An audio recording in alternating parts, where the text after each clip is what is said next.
ఓం శక్తి భక్తి ఛానల్కు స్వాగతం సుస్వాగతం. ఈరోజు వీడియోలో కార్తీక మాసం సందర్భంగా రకరకాల అలంకరణల్లో దర్శనమిస్తున్న మహాదేవుణ్ణి చూద్దామండి. ఈ దీపాలలో కూడా మహాదేవుడే కొలువుదీ ఉంటారు.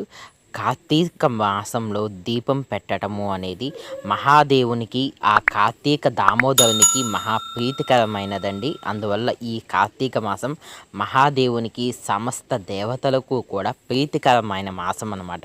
అటువంటి కార్తీక మాసంలో రకరకాల అలంకరణలో దర్శనమిస్తున్న ఆ సాంబశివుణ్ణి మీరు దర్శించుకోండి. ఇవన్నీ కూడా ఒక గుడిలో చేసినటువంటివి కాదండి, రకరకాల గుడులలో తయారు చేసినటువంటి అలంకరణలు. రకరకాల రూపాలలో కొలువుదీరినటువంటి ఆ సాంబశివుడు, సదాశివుణ్ణి మీరు కూడా వీక్షించి దర్శించుకోండి. కార్తీక మాసంలో ఈ విధంగా మహాదేవుణ్ణి రకరకాల రూపాలలో దర్శించుకోవటము అనేది సమస్త పుణ్య భాగ్యం అండి.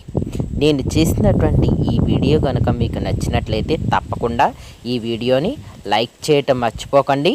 అదేవిధంగా మరిన్ని వీడియోస్ కోసం నా ఛానల్ను సబ్స్క్రైబ్ చేయటం మర్చిపోకండి. వీలైతే మీరు కూడా ఈ వీడియో చూసిన తర్వాత తప్పనిసరిగా కార్తీక మాసం అయిపోయేలోపు గుడికి వెళ్ళి మహాదేవుణ్ణి ఈ విధంగా దర్శించుకోవడానికి ట్రై చేయండి. అందరికీ కూడా థ్యాంక్స్ ఫర్ వాచింగ్.